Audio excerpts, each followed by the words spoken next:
June 6, 1944. 5:30, 2 miles off Omaha Beach, Normandy, France. The sea was a pewter sheet under a low, gray dawn. The hulls of Higgins' boats rolled and spat spray as they rode the swell toward the shore. Men bent double in ranks of 4 inside each clattering craft. Booted, wet, breath clouding over the canvas of oilskins, helmets laced with netting, M1 Garand slung across chests, satchels of grenades and ammo pouches at their hips. The air tasted of salt and powder. The horizon was a smear of distant smoke from naval bombardment, the silhouettes of battleships and cruisers black against a flat sky. Somewhere to starboard, a destroyer thundered its last minutes of fire. The concussion rattled teeth and bone. On the decks above, signalmen in yellow jackets shouted through the wind as navigators watched chalk marks on charts and compasses that trembled in gloved hands. Below the gunwales, ordinary soldiers, privates and corporals whose names were yesterday's mail addresses, tried to swallow the cold and the fear. From the command vessels, awkward, clipped voices transmitted orders that the sea chewed up. Radio static and the occasional crispness of an officer's bark were all that cut the persistent pulse of surf and machinery. On the bridge of a transport, a lieutenant squinted at the landmark buoys and mouthed the coordinates. Dog green, dog white, dog red. Names that meant nothing to the men inside the boats until they would mean everything. Behind them, rows of LCTs carried armored Shermans, some fitted with flotation screens, and seacraft rolled like a congregation about to be baptized in blood. The invasion's plans, years of briefings, maps, and whispered contingencies, had reduced, now, to one simple calculus. Close distance, lower ramp, cross the sand. Below the waterline, the engineers had worked to the bone. Higgins' boats were designed to spit men onto the shore and back again, yet the surf shoved and bucked like a living thing. The landing ramps, once lowered, would become the gates to hell. On the enemy cliffs, the German defenders of the 352nd Infantry Division watched through periscopes and slit trenches, the gray-green uniforms blending into concrete and rock. Their MG-42s, worlds famous for their mechanical bark, waited behind embrasures. Flak and anti-ship guns had been carefully sighted to rake the beach approaches. Atop casemates, the coastal artillery officers adjusted sighting mechanisms. Within bunkers, men checked ammunition belts. For the defenders, this morning was also the culmination of years of work. The Atlantic Wall was more than sandbags and concrete. It was hours and weeks of observation, of filling sandbags, of laying mines and tripwires, a slow labor meant to turn any landing into a slaughterhouse. The men in those concrete flanks sipped coffee and watched the sea like predators who had smelled the flock. As the first wave broke toward the breakers, the horizon felt closer. Men moved from cramped silence into a shouted choreography.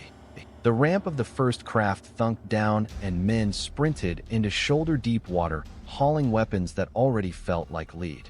The world narrowed to the sound of bullets stitching the air, the belch of distant cannon, men's boots sucking at sand. Machine gun fire stitched arcs of foam where bullets struck water, and the sweet metallic smell of spent cordite filled nostrils. At Omaha, the geography betrayed the attackers. Steep bluffs hemmed the beach, defilades and traverses funneled troops into killing zones. Men who had trained on parade grounds now found themselves facing the engineered wrath of Reich defenses, barbed wire coiled into black hoops, wooden stakes, anti-personnel obstacles, and the cruel, inverted Belgian gates that snagged shins and kit. Young privates, who had learned to laugh at nervousness, now had faces stripped of adolescent bravado. Some sobbed in a breath that could not be stifled, others found a raw, animal focus and ran. Among the officers who would become names in later dispatches stood Brigadier General Norman Cota, his uniform muddied, voice raw from shouting orders, a cigar stub clenched between his teeth. Cota moved along the promenade and, in later recollection, would famously ward and urge men forward, wrenching a disintegrating line into motion. On the sand, company officers shouted the names of their platoons, 3rd Platoon, 2nd Wave, trying to align scattered groups into something that resembled attack columns. Mortar smoke threaded the air, ghostly plumes rising and dissolving like torn cloth. The first tanks, Those brave but fragile duplex-drive Shermans were meant to bob toward the sand and then emerge to provide steel shelter and fire support. Many sank in the surf or were knocked out before the beach, grinding the hopes of the men who'd counted on armor to blunt the machine gun nests. As men moved inland in disjointed waves, small groups found cover behind hedgerows and dunes, improvising scrapes and firing positions. They learned quickly to triangulate the embrasures. One squad suppressed a bunker with rifle fire, another lobbed a grenade into a firing slit, while a demolition team, engineers with satchel charges, crept along the base of the wall seeking a seam. The sky above, once a soft chalk, now filled with the black darting of tracer rounds. The sea roared and spat, and the rhythmic chant of commands, "Fix bayonets, advance," met the answering songs of pain and grief. In the chaos, leadership emerged in desperate and undignified ways. A corporal whose training had been clerical now roared like a general. A medic who'd never fired a gun took up an M1 and covered a withdrawal.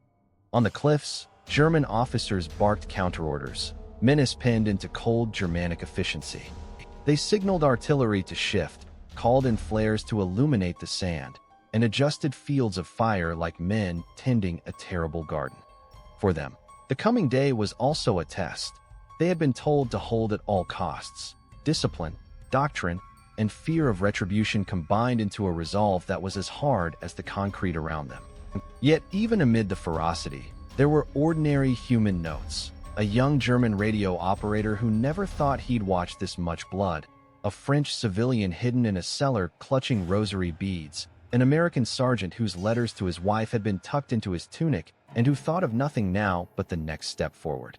As the morning unfolded, the first few hundred yards of sand became a taxonomy of stories. Men who died shielding friends, others who rose like ghosts from shell holes and were cut down, some who crawled with the stubbornness of survival, clutching the promise of mud and dusk. Omaha was not one battle but 100 small fights stitched into a greater tapestry, each man's breath and decision a thread. The sea kept on with indifferent rhythm. Above it, the sun fought through smoke as if the day itself resisted being genesis for so much death.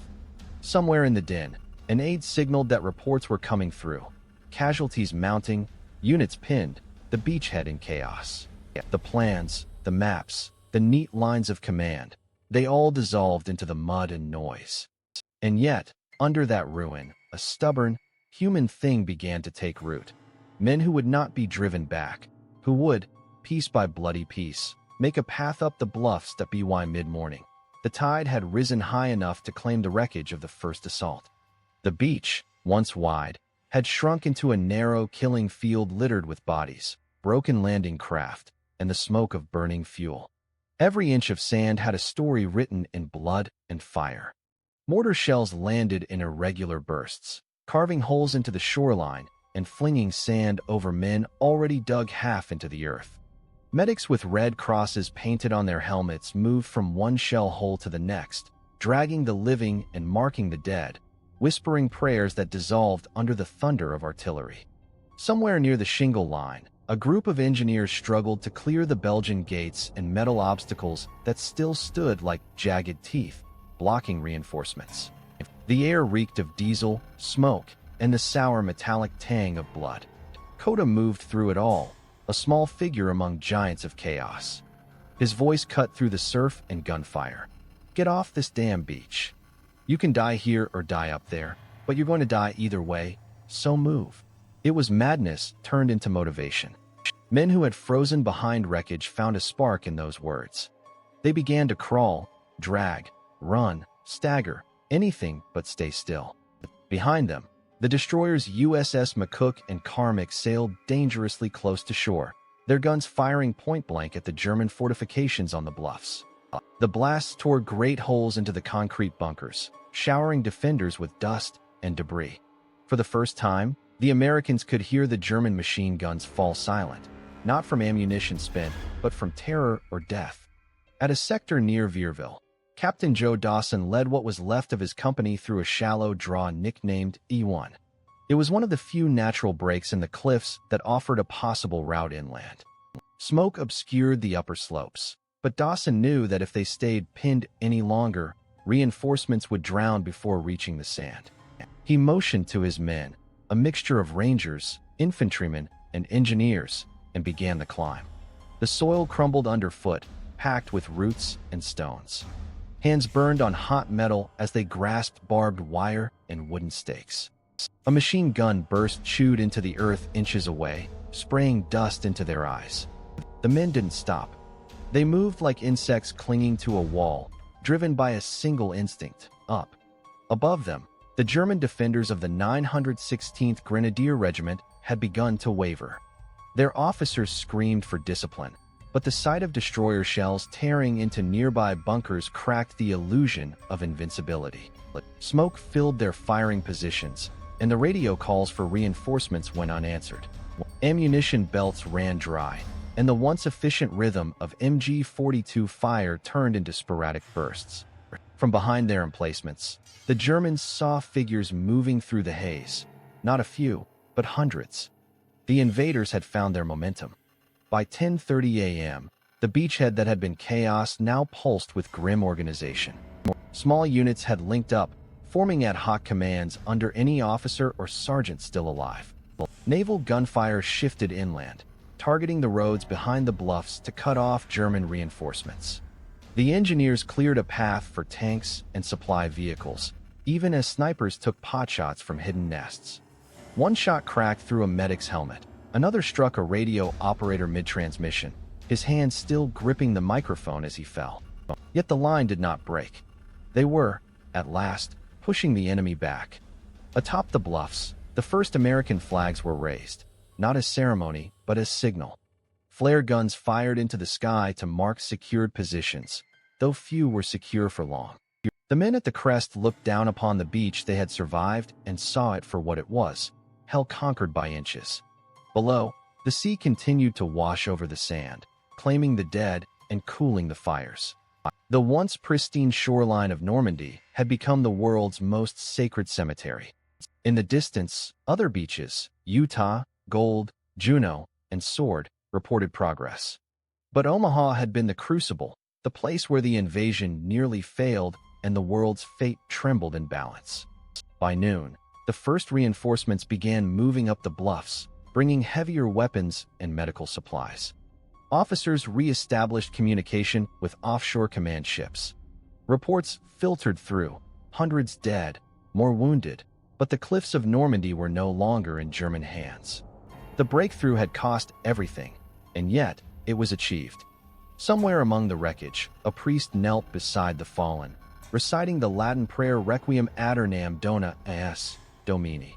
Grant them eternal rest, O Lord. The sound mingled with the crash of the surf, a requiem sung by the sea itself. When word reached General Eisenhower aboard the HMS Apollo, his staff noted his quiet nod. No celebration, no relief.